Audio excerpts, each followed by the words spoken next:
Oh, there you are. Welcome back. I'm Red Monkey Theater Group Artistic Director Tali the Azer, back with another Sherlock Holmes adventure to read for you. I hope you're having a good evening. Let's dive right in with. Where's your beverage? Ah, okay, great. Just checking. Thank you for joining me. We are going to read the thrilling conclusion of The Boscombe Valley Mystery, Part 2.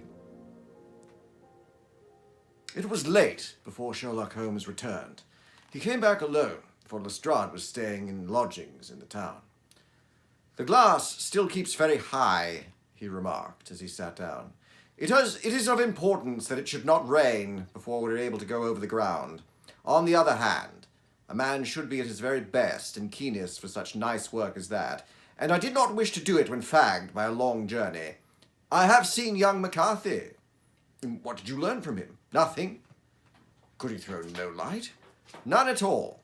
I was inclined to think at one time that he knew who had done it, and was screening him or her, but I am convinced now that he is as puzzled as everyone else.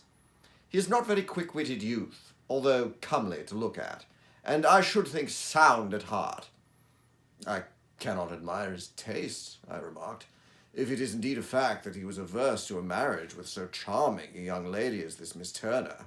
Ah, thereby hangs a rather painful tale. This fellow is madly, insanely in love with her. But some 2 years ago, when he was only a lad, and before he had really known her, for she had been away 5 years at boarding school, what does the idiot do but to get into the clutches of a barmaid at Bristol and marry her at the registry office? No one knows a word of the matter, but you can imagine how maddening it must be to him to be upbraided for not doing what he would give his very eyes to do, but what he knows to be absolutely impossible. It was sheer frenzy of this sort which made him throw up his hands into the air when his father, at their last interview, was goading him on to propose to Miss Turner. On the other hand, he has no means of supporting himself, and his father, who was by all accounts a very hard man, would have thrown him over utterly had he known the truth. It was with his barmaid wife that he had spent the last 3 days in Bristol, and his father did not know where he was. Mark that point. It is of importance. Good has come out of evil, however, for the barmaid, finding from the papers that he is in serious trouble and likely to be hanged, has thrown him over utterly, and has written to him to say that she has a husband already in the Bermuda dockyard, so that there is really no tie between them. I think that bit of news has consoled young McCarthy for all that he has suffered. But if he is innocent, who has done it? Ah, who? I would call your attention very particularly to 2 points. One is that the murdered man had an appointment with someone at the pool, and that someone could not have been his son, for his son was away and did not know when he would return. The second is that the murdered man was heard to cry, "Cooey!" before he knew that his son had returned. Those are the special points upon which the case demands. And now, let us talk about George Meredith, if you please, and we shall leave all minor matters until tomorrow. There was no rain, as Holmes had foretold, and the morning broke bright and cloudless. At 9 o'clock, Lestrade called for us with the carriage, and we set off for Hatherley Farm and the Boscombe Pool. "There is serious news this morning," Lestrade observed. "It is said that Mr. Turner of the Hall, so ill that his life is despaired of." "An elderly man, I presume," said Holmes. "About 60, but his constitution has been shattered by his life abroad, and he's been in failing health for some time. This business has had a very bad effect upon him. He was an old friend of McCarthy's, and I may add, a great benefactor to him, for I've learned that he gave him Hatherley Farm rent-free." "Indeed, that is interesting," said Holmes. "Oh, yes, in 100 other ways he's helped him. Everybody around here speaks of his kindness to him." "Really? Does it not strike you as a little singular that this McCarthy, who appears to have little of his own, and to have been under such obligations to Turner, should talk of marrying his son to Turner's daughter, who is presumably heiress to the estate, and that in such a very cocksure manner, as if it were merely a case of proposal and all else would follow? It is the more strange, since we know that Turner himself was averse to the idea. The daughter told us as much. Did you not deduce something from that?" "We have got to the deductions and the inferences," said Lestrade, winking at me. I find it hard enough to tackle facts, Holmes, without flying away after theories and fancies. You are right, said Holmes demurely. You do find it very hard to tackle the facts. Anyhow, I've grasped one fact, which you seem to find it difficult to get hold of, replied Lestrade with some warmth. And that is, that McCarthy Sr. met his death from McCarthy Jr., and that all theories to the contrary are the merest moonshine. Well, moonshine is a brighter thing than fog, said Holmes, laughing. But I am not very much mistaken if this is not Hatherley Farm upon the left. Yes, that it is. It was a widespread, comfortable-looking building, two-storied, slate-roofed, with great yellow blotches of lichen upon the grey walls. The drawn blinds and the smokeless chimneys, however, gave it a stricken look, as though the weight of this horror still lay heavy upon it. We called at the door, when the maid at Holmes' request showed us the boots which our master wore at the time of his death, and also a pair of the son's, though not the pair which he had then. Having measured these very carefully from 7 or 8 different points, Holmes desired to be led into the courtyard, from which we followed the winding track which led to Boscombe Pool. Sherlock Holmes was transformed when he was hot upon such a scent as this. Men who had only known the quiet thinker and logician of Baker Street would have failed to recognize him. His face flushed and darkened. His brows were drawn into 2 hard black lines, while his eyes shone out from beneath them with a steely glitter. His face was bent downwards, his shoulders bowed, his lips compressed, and the veins stood out like whipcords in his long, sinewy neck. His nostrils seemed to dilate with purely animal lust for the chase, and his mind was so absolutely concentrated upon the matter before him that a question or remark fell unheeded upon his ears, or at the most only provoked a quick, impatient snarl in reply. Swiftly and silently he made his way along the track, which ran through the meadows, and so by way of the woods to the Boscombe Pool. It was a damp, marshy ground, as is all that district, and there were marks of many feet, both upon the path and amid the short grass which bounded it on either side. Sometimes Holmes would hurry on, sometimes stop dead, and once he made quite a little detour into the meadow. Lestrade and I walked behind him, the detective indifferent and contemptuous, while I watched my friend with the interest which sprang from the conviction that every one of his actions was directed towards a definite end. The Boscombe Pool, which is a little reed-girt sheet of water, some 50 yards across, is situated at the boundary between Hatherley Farm and the private park of the wealthy Mr. Turner. Above the wood which lined it upon the further side, we could see the red jutting pinnacles which marked the site of the rich landowner's dwelling. On the Hatherley side of the pool, the woods grew very thick, and there was a narrow belt of sodden grass 20 paces between the edge of the trees and the reeds which lined the lake. Lestrade showed us the exact spot at which the body had been found, and indeed so moist was the ground that I could plainly see the traces which had been left by the fall of the stricken man. To Holmes, as I could see by his eager face and peering eyes, very many other things were to be read upon the trampled grass. He ran round like a dog who was picking up a scent, and then turned upon my companion. "What did you go into the pool for?" he asked. "I fished about with a rake. I thought there might be a weapon or other trace, but how on earth? Oh, tut, tut, tut. I have no time. That left foot of yours with its inward twist is all over the place. A mole could trace it, and there it vanishes among the reeds.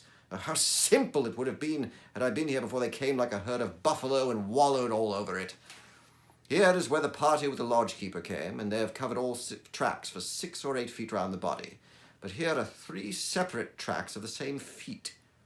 He drew out a lens and lay down upon the waterproof to have a better view, talking all the time to himself rather than to us. "These are young McCarthy's feet. Twice he was walking, and once he ran swiftly, so that the soles are deeply marked and the heels hardly visible. That bears out his story. He ran when he saw his father on the ground. Then here are the father's feet as he paced up and down. What is this, then? It is the butt end of the gun as the son stood listening. And this, what have we here? Tiptoes, tiptoes. Square, too, quite unusual boots. They come, they go, they come again. Of course, that was for the cloak. Now, where did they come from?" He ran up and down, sometimes losing, sometimes finding the track, until we were well within the edge of the wood, and under the shadow of a great beech, the largest tree in the neighbourhood. Holmes traced his way down the further side of this, and lay down once more upon his face with a little cry of satisfaction.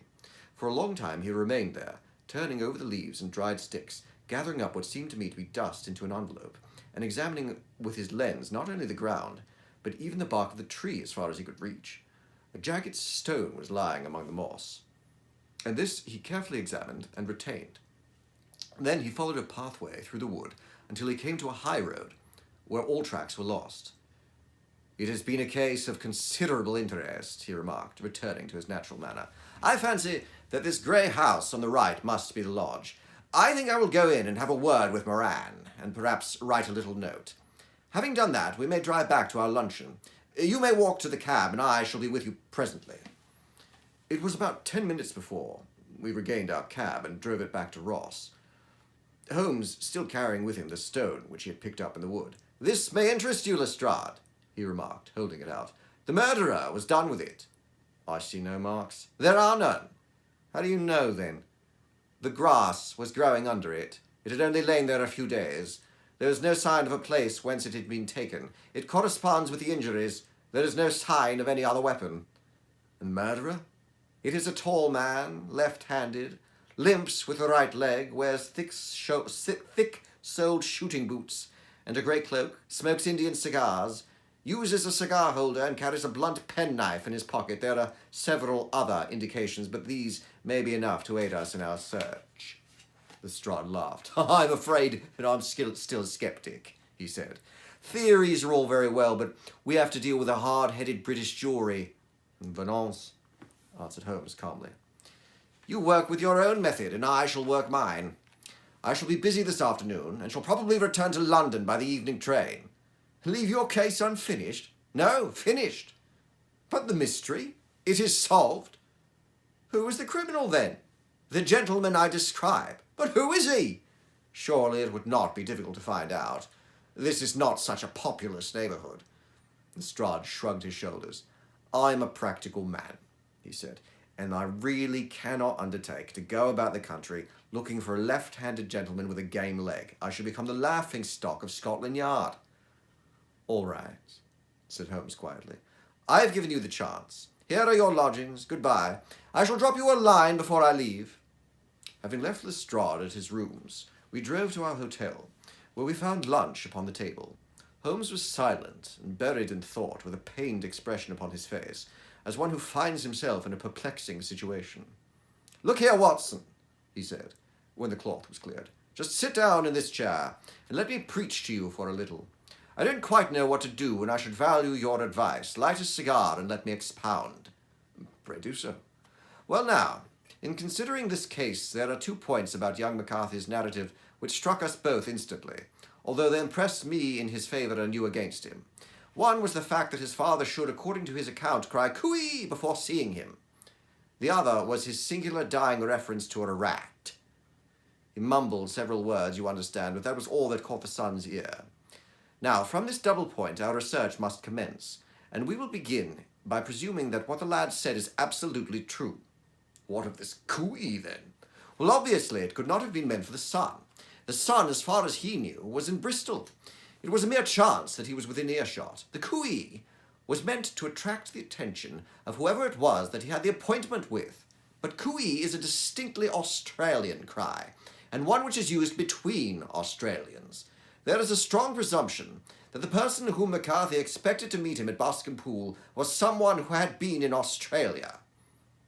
What of the rat, then? Sherlock Holmes took a folded paper from his pocket and flattened it out upon the table. "This is a map of the colony of Victoria," he said. "I wired to Bristol for it last night." He put his hand over part of the map. "What do you read?" he asked. "A rat," I read. "And now?" He raised his hand. "Ballarat." "Quite so. This was the word the man uttered, and of which his son caught only the last 2 syllables. He was trying to utter the name of his murderer, so-and-so of Ballarat." "It is wonderful!" I exclaimed. "It is obvious. And now, you see, I had narrowed the field down considerably. The possession of a grey garment was a third point, which, granting the son's statement to be correct, was a certainty. We have come now out of mere vagueness to the definite conception of an Australian from Ballarat with a grey cloak." "Certainly." and one who was at home in the district, for the pool can only be approached by the farm or by the estate, where strangers could hardly wander. Quite so. Then comes our expedition of today. By an examination of the ground, I gained the trifling details which I gave to that imbecile Lestrade as to the personality of the criminal. How did you gain them? You know my method. It is found upon the observance of trifles. His height, I know, that you might roughly judge from the length of his stride. His boots, too, might be told from their traces. Yes, they were particular boots, but his lameness? The impression of his right foot was always less distinct than his left. He put his weight upon it. Why? Because he limped. He was lame. But his left-handedness? You were yourself struck by the nature of the inquiry, as recorded by the surgeon at the inquest. The blow was struck from immediately behind, and yet was upon the left side. Now, how can that be unless it were by a left-handed man?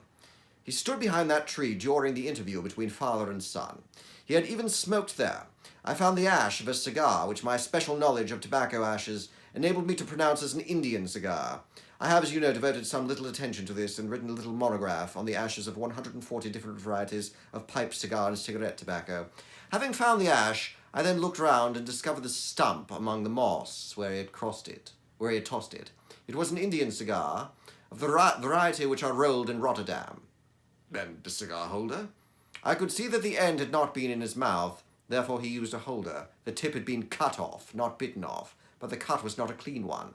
So I deduced a penknife, blunt penknife. Holmes, I said, you have drawn a net round this man from which he cannot escape, and you have saved an innocent human life as truly as if you had cut the cord which was hanging him. I see the direction in which all this points. The culprit is... Mr. John Turner, cried the hotel waiter, opening the door of our sitting room and ushering in a visitor. The man who entered was a strange and impressive figure. His slow limping step and bowed shoulders gave the appearance of decrepitude, and yet his hard, deep-lined, craggy features and his enormous limbs showed he was possessed of unusual strength of body and of character. His tangled beard, grizzled hair, and outstanding, drooping eyebrows combined to give him an air of dignity and power to his appearance. But his face was that of ashen white, while his lips and the corners of his nostrils were tinged with a shade of blue. It was clear to me at a glance that he was in the grip of some deadly and chronic disease. "Pray sit down on the sofa," said Holmes gently. "You had my note." "Yes, the lodgekeeper brought it up. You said that you wished to see me here to avoid scandal." "I thought people would talk if I went to the hall." "Why did you wish to see me?" He looked across at my companion with despair in his weary eyes, as though his question was already answered. "Yes," said Holmes, answering the look rather than the words. "It is so. I know all about McCarthy." The old man sank his face in his hands. "God help me," he cried, "but I would not have the young man come to any harm. I give you my word. I would have spoken out if it went against him at the assizes." "I'm glad to hear you say so," said Holmes gravely. "I would have spoken out now, had it not been for my dear girl. It would break her heart. It will break my heart when she hears that I'm arrested." "It may not come to that," said Holmes. "What?" "I am no official agent. I understand that it was your daughter who required my presence here, and I am acting in her interests. Young McCarthy must be got off, however." "I am a dying man," said old Turner. "I have diabetes for years. My doctor says it's a question whether I shall live a month. Yet I would rather die under my own roof than in a jail." Holmes rose and sat down at the table with his pen in his hand and a bundle of paper before him. "Just tell us the truth," he said. "I shall jot down the facts. You'll sign it, and Watson here can witness it. Then I could produce your confession at the last extremity to save young McCarthy. I promise you that I shall not use it unless it is absolutely needed." "It's as well," said the old man. "It's a question whether I shall live to see the assizes, so it matters little to me, but I should wish to spare Alice the shock. Now I'll make a thing clear to you. It has been a long time in the acting, but will not take me long to tell. You didn't know this dead man McCarthy. He was the devil incarnate. I tell you that. God keep you out of the clutches of such a man as he.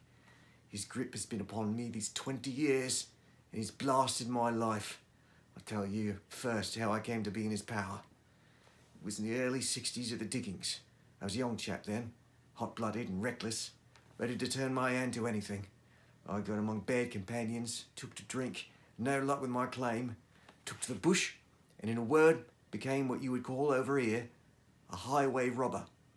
There were 6 of us, and we had a wild, free life of it, sticking up a station from time to time, or stopping the wagons on the road to the diggings. Black Jack of Ballarat was the name I went under, and our party is still remembered in the colony as the Ballarat Gang. One day, a gold convoy came down to Ballarat from Melbourne, and we lay in wait for it and attacked it. There were 6 troopers and 6 of us, so it was a close thing, but we emptied 4 of their saddles in the first volley. 3 of our boys were killed, however, before we got the swag. Put my pistol to the head of that wagon driver. It was this very man McCarthy. Wished to the Lord I'd shot him then, but I spared him, though I saw his wicked little eyes fixed on my face, as though to remember every feature. We got away with the gold, became wealthy men, made our way over to England without being suspected. There I parted from my old pals, and determined to settle down to a quiet and respectable life. Bought this estate, which chanced to be on the market. Set myself to do a little good with my money, make up for the way in which I had earned it. I married too, and though my wife died young, she'd left me my dear little Alice. Even when she was just a baby, her wee hands seemed to lead me down the right path, as nothing had ever done. In a word, I turned over a new leaf, did my best to make up for the past, and all was going well when McCarthy laid his grip upon me. I had gone up to town about an investment, and I met him in Regent Street with either a cloak to his back or a boot to his foot. "Here we are, Jack," says he, touching me on the arm. "We'll be as good as family to you. There's 2 of us, me and my son, and you can have the keeping of us. If you don't, it's a fine, law-abiding country is England, and there's always a policeman within hail." Well, down they came to the West Country. There was no shaking them off, and they've lived rent-free on my best land ever since. There was no rest for me, no peace, no forgetfulness. Turn where I would, there was his cunning, grinning face at my elbow. It grew worse and worse as Alice grew up, for he soon saw I was more afraid of her knowing my past than of the police. Whatever he wanted, he must have. Whatever it was, I gave him without question: land, money, houses, until at last he asked a thing which I could not give. He asked for Alice. His son, you see, had grown up, and so had my girl, and as I was known to be in weak health, it seemed a fine stroke to him that his lad should step into the whole property. There I was firm. I would not have his cursed stock mixed with mine. Not that I had any dislike to the lad, but his blood was in him, and that was enough. I stood firm. McCarthy threatened. I braved him to do his worst. We were to meet the pool midway between our houses to talk it over. When I went down there, I found him talking with his son, so I smoked a cigar and waited beyond the tree until he should be alone. But as I listened to his talk, all that was black and bitter in me seemed to come uppermost. He was urging his son to marry my daughter with as little regard for what she might think as if she were a slut from off the streets. It drove me mad to think that I had all that most dear should be held in the power of such a man as this. Could I not snap the bond? I was already a dying and desperate man. Though clear of mind and fairly strong of limb, but I knew that my own fate was sealed. But my memory and my girl, both could be saved if I could but silence that foul tongue. I did it, Mr. Holmes. I would do it again. Deeply as I have sinned, I've led a life of martyrdom to atone for it.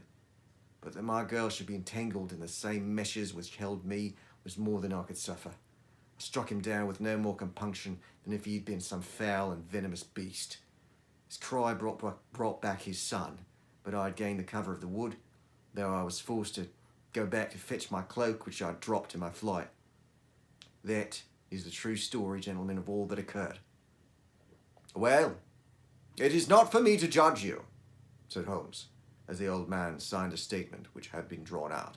I pray that we may never be exposed to such a temptation. I pray not, sir. What do you intend to do? In view of your health, nothing. You are yourself aware that you will soon have to answer for your deed at a higher court than the assizes. I will keep your confession, and if McCarthy is condemned, I shall be forced to use it. If not, it shall never more be seen by mortal eye. And your secret, whether you be alive or dead, shall be safe with us. Farewell, then, said the old man solemnly, Your own deathbeds, when they come, will be the easier for the thought of the peace which you've given to me. Tottering and shaking in all his giant frame, he stumbled slowly from the room. God help us, said Holmes after a long silence. Why does fate play such tricks with poor helpless worms? I never heard of such a case as this, that I do not think of Baxter's words and say, there but for the grace of God goes Sherlock Holmes. James McCarthy was acquitted at the assizes on the strength of a number of objections which had been drawn out by Holmes and submitted to the defending counsel. Old Turner lived on for 7 months after our interview, but he is now dead, and there is every prospect that the son and daughter may come to live happily together in ignorance of the black cloud which rests upon their past. Thank you very much. I hope that you enjoyed the Boscombe Valley mystery. I will be back very soon with another adventure, the 5 Orange Pips. Until then, have a good night, be safe, love to everybody.